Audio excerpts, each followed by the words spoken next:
Now, turn off all the lights and get ready to never sleep again. I'm an investigator and hunter of the paranormal. I think it's time to take care of these list of rules people keep finding by Creepyritual. I've been an investigator and hunter of the paranormal for longer than I care to remember. Studying lore, protecting the innocent, and destroying malicious entities are just a few of the job's many requirements. In my younger years, training day in and day out with my uncle, I thought we were heroes and that I had the greatest job in the world. Now that he's dead, along with most of my friends and family, I'm not so sure. The monotony of endless travel and cheap hotels, the guilt of not being able to protect my loved ones when they needed me most, the burden of saving others. It's more weight than I ever thought would rest on my shoulders. More weight than most men can bear to carry. But enough about that. You don't need to hear some sob story. This isn't about me. This is about my latest adventure, one I almost didn't come back from. A few months ago, while digging through various news articles and police reports for choice words like bizarre and unexplainable, I came upon a tabloid piece about a man, Jack, on a business trip. He apparently became hysterical and attacked his boss, Coulter, in a hotel lobby. When asked why, he simply said that room 371, the room Coulter was assigned at the front desk, was no ordinary room, and anyone staying there was in grave danger. He said he was trying to protect his boss by explaining the situation, while pulling him away and out of the hotel. Coulter resisted and fell to the floor, breaking his arm. He didn't press charges, but needless to say, their business trip and relationship was no more. Normally, I stay away from these kinds of things. More than not, they tend to be the product of nutcases. This one had all the makings of an overtired, overworked man on the verge of mental breakdown. Still, it piqued my interest. With no other pressing cases on the table, I decided to look into it, if for no other reason than to placate my curiosity. A quick bit of research revealed that the Covenwood Inn, the hotel where Jack and Coulter were staying, only had 2 floors with room numbers ranging from 101 to 256. There was not, nor had there ever been, a room 371. This wasn't enough to build a case, but it was strange nonetheless. I couldn't find any contact information for Jack, but I found an email for Coulter on a site dedicated to networking for investors and business leaders. He responded, but only gave me a brief account of the incident, not wishing to discuss specifics. In his summary, however sparse, even he described being handed a key card for room 371 before Jack grabbed him. The plot was thickening. Next order of business was to call the hotel. I did this on 3 separate occasions, spread out across the week with 3 different aliases, and spoke with 3 different staff members, ranging from entry-level to management positions. In the hunting business, this is known as the rule of 3. Provided you can sift through the bullshit and identify the potential truths within, it allows for a higher chance of information retrieval without raising suspicion. It works even better if you can act and change your voice accordingly. Call number 1 was to the hotel manager. As I suspected, no matter how persistent I was, she would not comment on the matter. Call number 2 was made to lower level management in the form of Tammy, a shift supervisor. She wasn't working on the day in question, but had heard a lot about it from coworkers. She said Jack was a lunatic, kept screaming about a list of rules in his hotel room. I wanted to pry for more, but we were disconnected. I'm fairly certain I heard the manager come over and scold Tammy before the line went dead. Call number 3 was to the front desk. For this one, I decided on a backhanded approach. I would attempt to book the non-existent room 371 to see if the clerk would bring up the incident on his own. Upon dialing, the voice that met my ear was steady and emotionless. "Thank you for calling the Covenwood Inn. How may we be of service?" "Is it possible to book a specific room?" "Of course, sir. Which room would you like to stay in?" "Room 371. "One moment." There was a brief pause, and the faint sound of tapping at a keyboard. "Room 371 is available tonight and every night going forward. When would you like to book your stay?" Impossible. Did I call the right place? Was my information wrong? "So you're saying room 371, that's 371, is available?" "Yes, sir. Tonight and every night." "And this is the Covenwood Inn in Massachusetts?" "Indeed it is." "And your hotel only has 2 floors with room numbers 101 to 256, right?" "Correct, sir." "How, then, is there a room 371? There was another pause, this one considerably longer than the previous. "Thank you for calling the Covenwood Inn, where we always hope you enjoy your stay. Goodbye." Click. Well, I'll be damned. Despite my doubts, it looked like I had found my case. I just needed to do a little more research before going out on a full-fledged hunt. Most entities travel. It's doubtful that this one struck once and then moved on. If I could find its signature and establish a pattern, I could probably pick up its scent and predict its next attack. All I had to go off of was Tammy's second-hand account of Jack screaming about a list of rules. That would have to be my starting point, and down the rabbit hole I went. 5 days of non-stop research, and I stumbled upon the motherlode of paranormal activity. Dozens of accounts of mystery survival guides left in apartments, hotels, and workplaces. Strange sets of rules with a sizable body count left in its wakes. My next move was clear. I had to call Al. Al was an old soul who had been around the paranormal block more than a few times. His hunting days were behind him, but he was a walking encyclopedia of knowledge. If anyone could shed some light on these lists, it was him. Al's recognizably scruffy voice cut through the receiver after just one ring. "Henry, you bastard. How the hell have you been? Glad to know you're still alive after all this time. Would it kill you to pick up the phone once in a while?" "I know, Al. I'm sorry. Caught up in the gig. You know how it is. How's your heart? Still giving you trouble?" "Oh, of course, of course. But you and I both know I've been through worse hell than a few clogged arteries. To what do I owe this call, anyway? I'm sure you didn't reach out to discuss my declining health." "I've uncovered something big, Al, and I need your help." "Must be big if you're calling me instead of diving in head first with no parachute like you usually do." Al was referring to a particular case we worked together years ago. His last one in the field.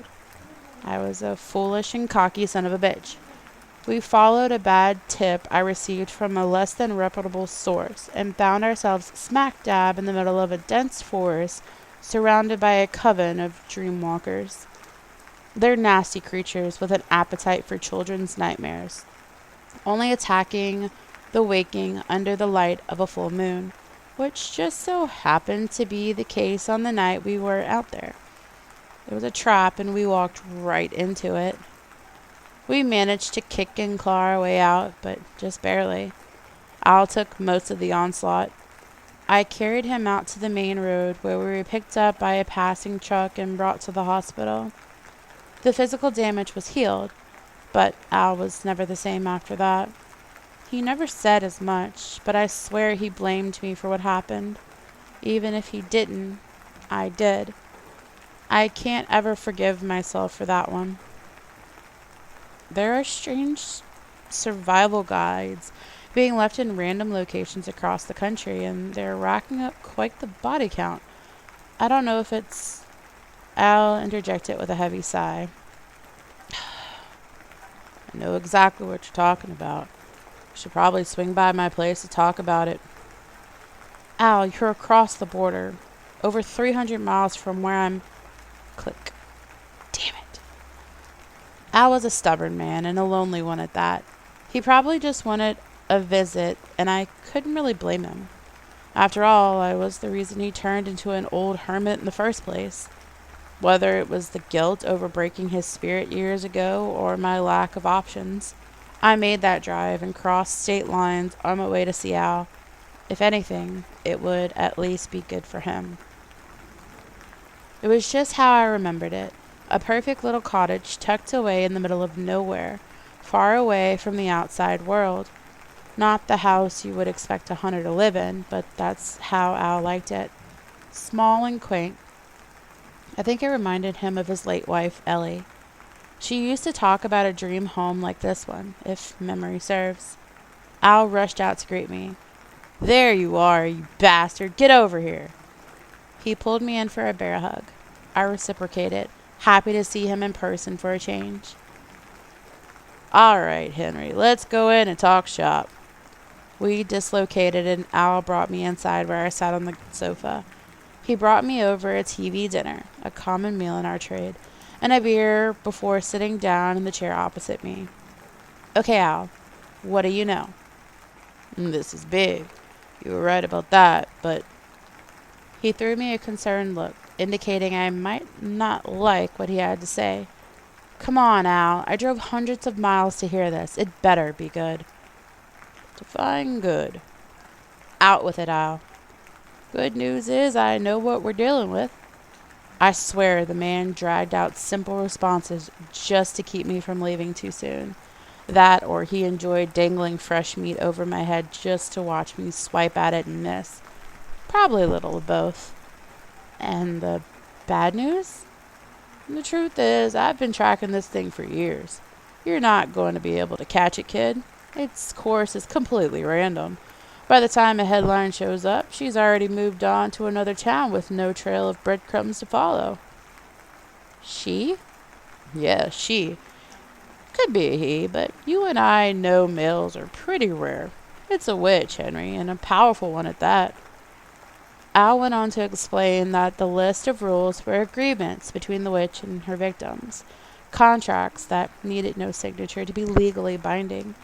Once the rules are read and comprehended by the victim, the agreement takes effect. If one or more rules are broken, a supernatural calamity will befall the victim, usually resulting in their death, at which time part of their life force is absorbed by the witch. With each soul piece she takes, she becomes more powerful. Why do folks break the rules in the first place? It's all part of the design. Most of the rules are simple spell traps dependent on time triggers. To most people, it's nonsense. Even I, with my vast knowledge of the paranormal, would be hard-pressed to not use the bathroom after 11:22 p.m. just because of a list I found on a motel dresser. How do you know all of this, Al? I learned most of it from a man who stayed at an Airbnb near Cape Cod. He found a list and broke each and every rule, but still managed to make it out of there alive. He even gave me the damnedest thing. What? You mean you have it right now? You've been holding out on me this whole time? Al walked over to his desk, opened a drawer, and pulled out a sheet of paper. He then walked over to me and tossed it in my lap. It won't do you much good. I've examined it more times than I can count. It was beautiful in a morbid sort of way.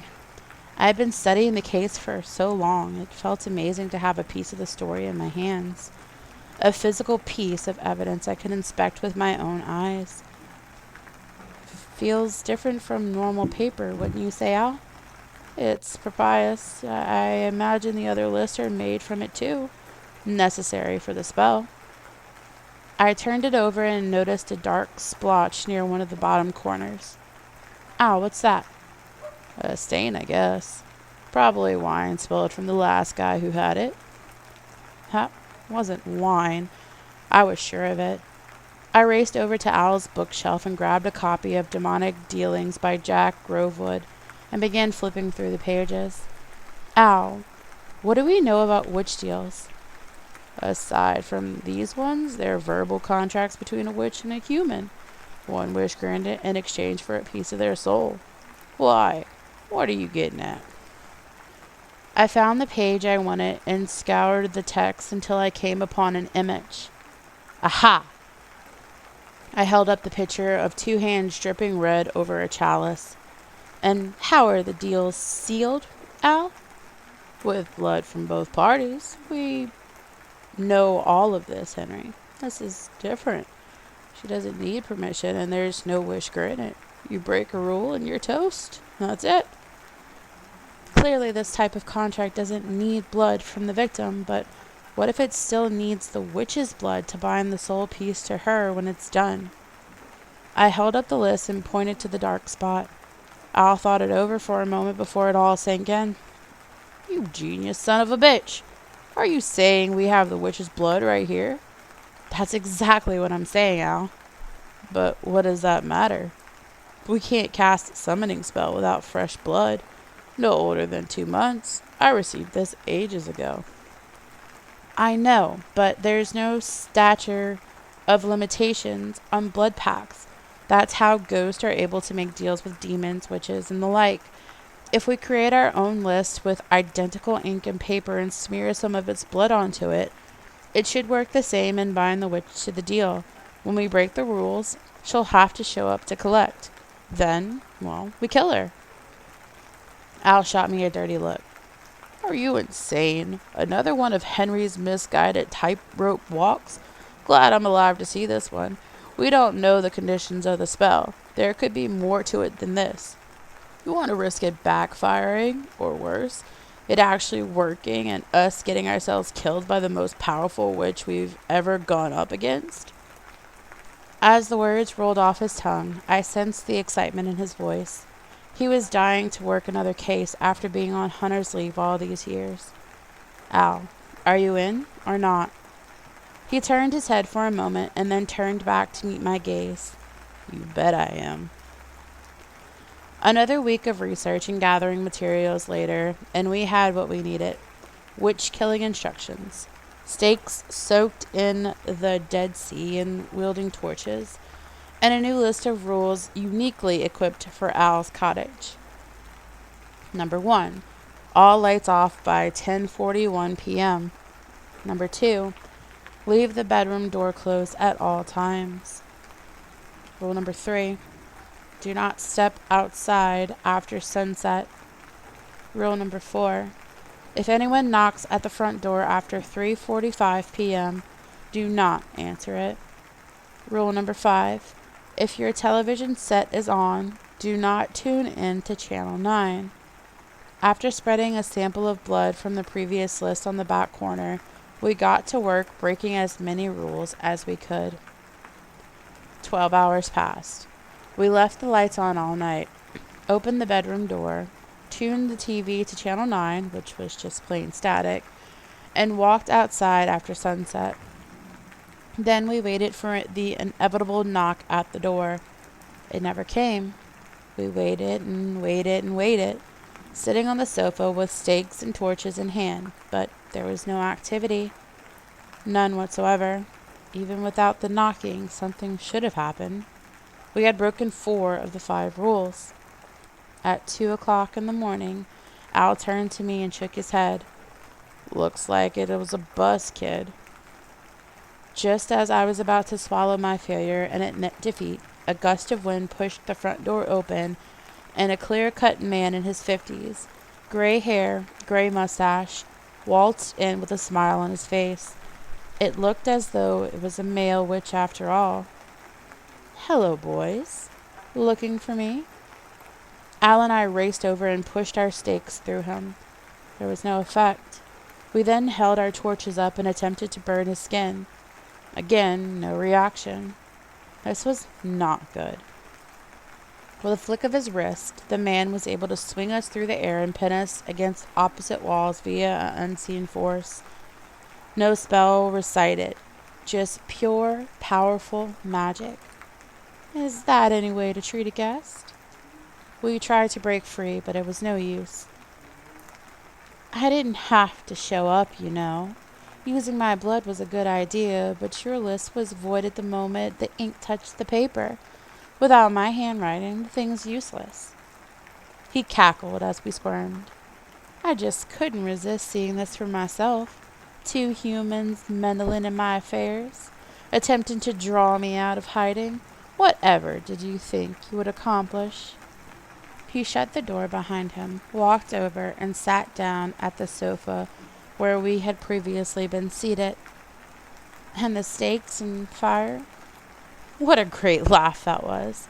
You know, as a powerful witch, I can ward myself from just about anything. With enough soul shards, you can pretty much render yourself invincible. And I have plenty to spare. What do you want? I screamed out, impatient as ever. Al looked at me wide-eyed, almost as if to say, "What the hell do you think you're doing?" Punishment, of course. You may not have broken the rules of one of my actual contracts, but that doesn't mean I can't dole out some just desserts. Just then there was a knock at the door. "What's this?" the witch said in a delighted tone. "It looks as though we have more guests. Please, come in." The door swung open and two figures walked in. Two figures I recognized. It was none other than my uncle and Al's wife. They walked over to us and the witch released his hold on us. "Aren't you happy to see your loved ones back from the dead?" Without warning, their forms changed. Their fingernails changed to claws that bent and curved towards the carpet.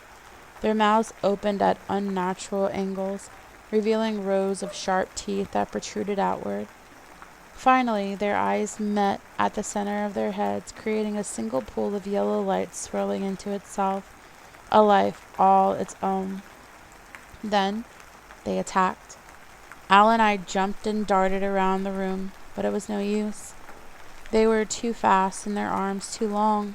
No matter what we did, they kept on pulling us in and tearing away at our flesh, bit by bit. Before long, we were both being tightly squeezed in their arms, our pained cries echoing through the house. "Oh, what's wrong? Don't you humans live for tender embraces? It doesn't get any more loving than this." Just as our spines were about to break, Al did the unthinkable. "Wait, I want to make a deal." All at once, the creatures loosened their grip, and the witch spoke, just as surprised as I was. "Oh, now that's something I didn't expect. Tell me, Al, what did you have in mind? A piece of your soul for your safety? Sorry, but that just isn't worth it. I'd rather see you bleed." Al looked over at me as a single droplet rolled down his cheek. "Let the kid go and you can take me now. The whole damn soul, it's yours." The creatures vanished and the witch's face lit up. "Al, what are you doing? You can't—" The witch put his fingers together and my mouth was clamped shut. "Sorry, kid. I'm getting too old for this. I'm tired. My wife's gone. My daughter's gone. You're the only family I have left." The witch chimed in. "You have yourself a deal." Al looked over to me one last time with a smile. At this point, my face was soaked in tears. "I never blamed you. I may not be your dad, but I would have been so proud to call you my son." And with that, they disappeared and I never saw them again. I fell to the floor, breathless. It was over. There was nothing I could do. Somehow, some way, that witch will die. I will bleed his corpse, rip apart the flesh, bury the bones, and salt the earth if I have to. And I'll tell you what, I'm going to save Al while I'm at it.